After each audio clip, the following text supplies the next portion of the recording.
बन गया काम। तुम्हारा रोज का एक ग्राहक। और आज पूरी तैयारी के साथ आ गया हूँ। हट गामा और सुन मामा, आज ये छुआरा मेरे मुंह लगा ही दो। बेटा, वैद्यराज वैकुंठाचार्य के इस छुआरे की कीमत तो तुम्हें बता ही चुका हूँ। मालूम है। आज दोनों जेबें भरी हुई हैं। दोनों जेबें भरी हुई हैं?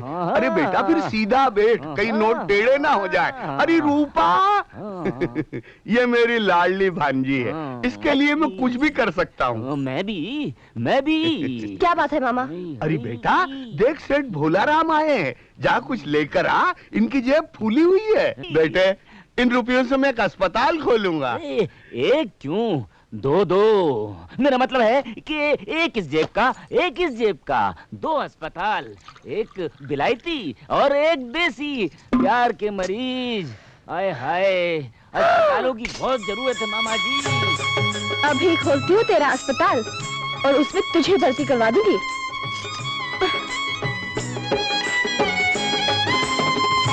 इतनी भंग तो 10 आदमियों को बेहोश करने के लिए काफी है। लो मामा। सेठ भोलाराम जी को दो ना।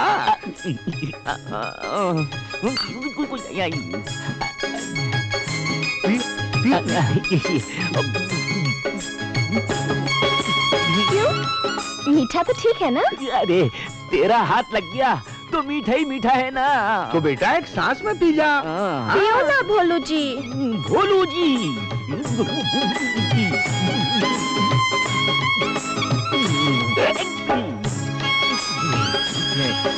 शाबाश बेटे, जिस तरह एक सांस में ठंडाई पी गए, उसी तरह एक झटके में माल निकाल लो। माल?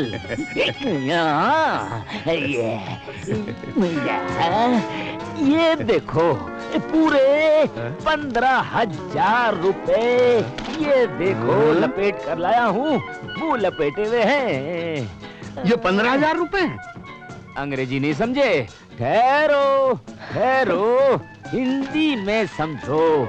डाकू त्रिशूल सिंह को पकड़ने का इनाम पूरे 15,000 रुपए मुझे मिलेंगे। अबे ओ मजनू की औलाद, मैं तो समझा था कि तू सचमुच माल लेकर आया। तू क्या डाकू त्रिशूल सिंह को पकड़ेगा?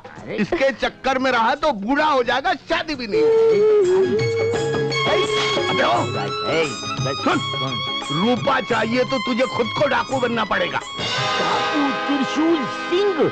ठीक है। मुनीम जी, ये गुलशन चौधरी के नाम पर आपने कितने पैसे लिखे? 35 रुपये 35 पैसे। अबे उल्लू, 35 रुपये 36 पैसे होते हैं। इतना बड़ा नुकसान? नुकसान तो तेरा अब होगा बुढ़ऊ। मगर कौन हो तुम? चश्मे का नंबर बदल बुढ़े। गली गली हमारे इश्तहार लगे हुए हैं, पहचाना नहीं? जी नहीं। तो पहचान ले, डाकू त्रिशूल सिंह।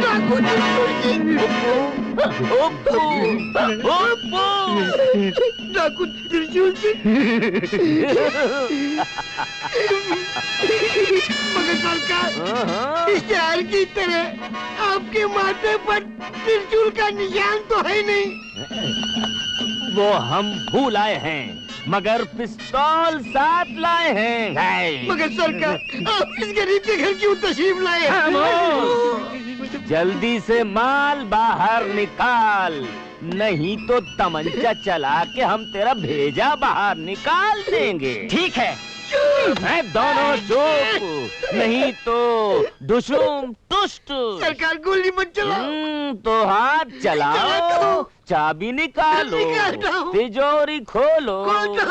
बुढ़ऊ, तेरे कारण इस गांव के बहुत से प्यार अधूरे पड़े हैं, पूरा करूंगा उन्हें मैं। जल्दी करो, नहीं तो तमंचे से गोली बाहर निकल जाएगी। बापू,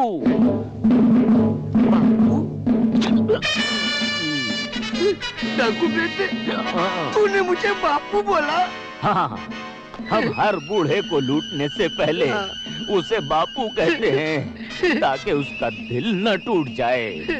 जल्दी से माल झोली में डाल डाल डालता हूँ। डाल, हल्का है और निकाल। डाकू जी, अब मेरे पास कोई माल नहीं है।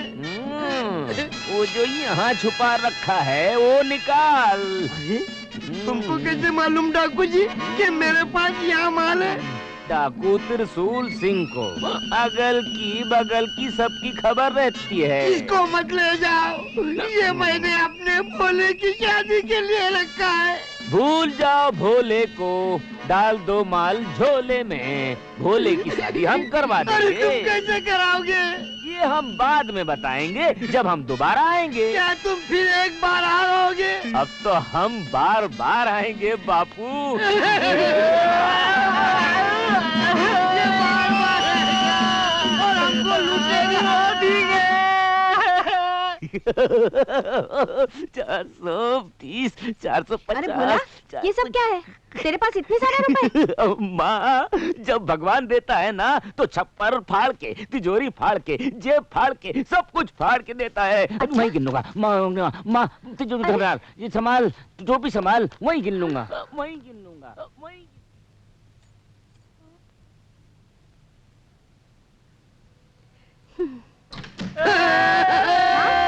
क्या हुआ? अरे क्या हुआ? क्या बताऊं भगवान, हम तो लूट गए, बर्बाद हो गए।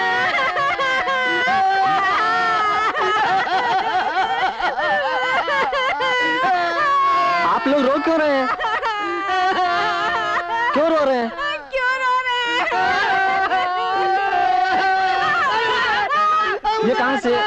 ये डाकू त्रिशूल सिंह की बंदूक है। त्रिशूल सिंह? हाँ। अरे ये तो भोला बाहर फेंक कर गया था और उसके पास ढेर सारे रुपए भी थे।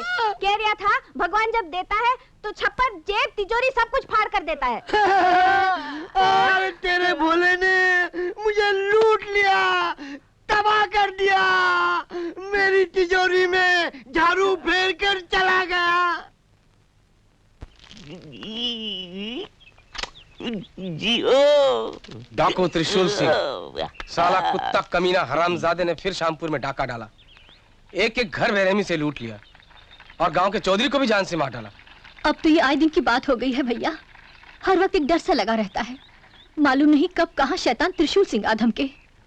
आजकल कमीना कम्मो बाई के कोठे पर जाता है भेस बदल कर।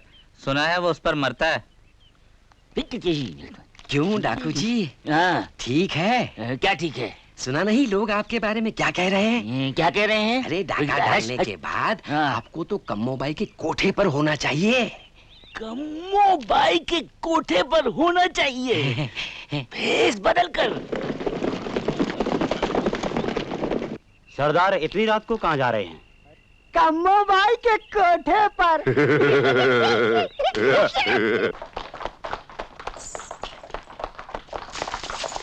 खबरदार, कोई अपनी जगह से नहीं हिलेगा। कहाँ है त्रिशूल सिंह? किसने पुकारा हमें? कौन है? हम हैं डाकू त्रिशूल सिंह। अरे ये तो पुलिस है, पुलिस। अरे हैश, ठीक है, लेकिन लगता है कि बापू ने तुमको पकड़ने के लिए पुलिस भेजी हुई है। अरे हैश, तमंचा है क्या? अरे पुलिस साहब, तंबाकू नहीं है उसमें। कौन हो तुम? कौन हो तुम? मैं अपने बाप का पैदा किया हुआ असली बेटा हूँ। किसी झरबेरी का बेर नहीं हूँ। टुनटुना बिल्कुल ठीक है। झुनझुना नहीं। हम तुम्हारी तलाशी लेंगे। हमारी तलाशी लेंगे? ठीक है। अरे खाक ठीक है, तलाशी लेनी थी तो पहले आना था। अब हमारे पास क्या खाक बचा? चलो भागो यहाँ से। चलो भागो यहाँ ये से। तो और भी ठीक है। नहीं जाके। आप बहुत अच्छा नाचती हैं। मैं कल फिर आऊंगा। ओ कल आप आएंगे तो मैं परसों आऊंगा। चलो दफा हो जाए यहाँ से। हो रहा हूँ, दफा हो रहा हूँ। हाँ बेटा, तुम्हें क्या तकलीफ है? तकलीफ तो तुम्हें होने वाली है चाचा। हाँ? ये जो तुम्हारी हिरनी है ना, कुछ ज्यादा फुदकने लगी है। मेरी मानो तो जल्दी से इसका बंदोबस्त कर दो। अरे बंदोबस्त तो मैं कर दूं, लेकिन कोई 15,000 रुपए गिन के तो दिखा। 15,000। समझ लो कि ये नेक काम कालू के हाथों ही होगा। रूपा, रूपा, थोड़ी सी देर क्या हो गई? तू नाराज हो गई? 2 घंटे से तुम्हारा इंतजार कर रही हूँ। अरे खुशकिस्मत होते हैं जो इंतजार करते हैं। हाँ। लगता है जिंदगी भर इंतजार करवाओगे। मामा से कभी बात करोगी भी या नहीं? जानते वो कालू और भोला मक्खी की तरह मामा से चिपके हुए हैं। साला कालू के बच्चे को तो मैं देख लूंगा, लेकिन तुम तो जानती हो मुझे झगड़ा बड़ा पसंद नहीं। रही उस साला भोला कबूतर की बात, वो तो साला बिन पूछ का गधा है। जब भी आता है आंखें फाड़ फाड़ कर देखता है मुझे। उस साले को तो मैं इतने जूते मारूंगा, इतने जूते मारूंगा कि सर पर एक बाल भी नहीं रहेगा। छोड़िए सब बात, करीब आना थोड़ा। चंदन इधर नहीं। ये तो कोई नहीं है, आना आना। कितना अच्छा लग रहा है। हाँ। मेरे रबड़ के नाक देवता, इस चंदन पर ऐसी कुंडली मारो कि अपनी जन्म कुंडली भूल जाए। जाओ वैसे आए। कितना अच्छा लग रहा है। अरे बाप रे, तू डर मत। मुझे भी सांपों से डर लगता है, लेकिन मैं देखता हूँ। चंदन संभाल के। मैं देखता हूँ, डर मत। चंदन जरा संभाल कर, मुझे बहुत डर लग रहा है। क्या हो रहा है चंदन? चंदन मर्द होकर एक मामूली सांप से डर गया। अरे बच्चों, हम तो बचपन से सांपों से खेलते आए हैं। अगर मैं होता तो सांप की कमर पकड़कर ऐसा झटका देता कि उसकी मुंडी कटी पतंग की तरह उड़ जाती।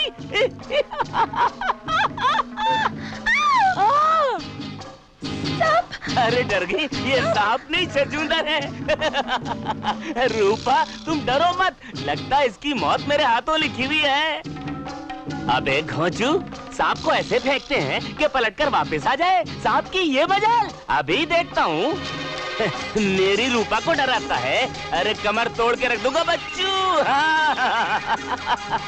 अरे ऐसे पकड़ते हैं नाक को।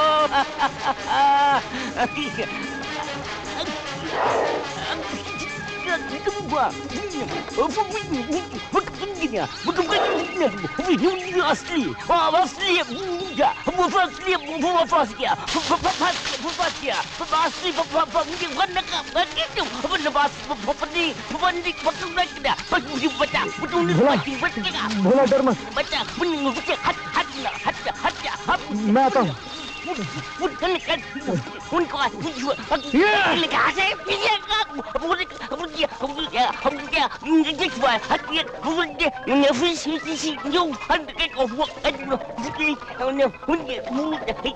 चलो जल्दी यहाँ से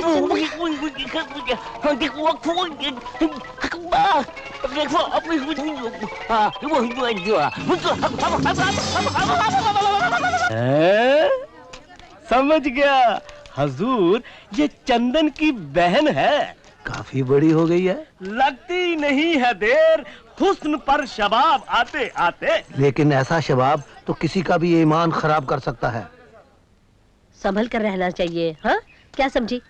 हमेशा जहाँ जाओ वहाँ। नमस्ते चाची। अरे कालू तू, लेकिन चंदन तो घर पर नहीं है। हाँ ये तो और भी अच्छा हुआ, क्योंकि बात वैसे मुझे तुमसे ही करनी है। क्या बात है, कहो।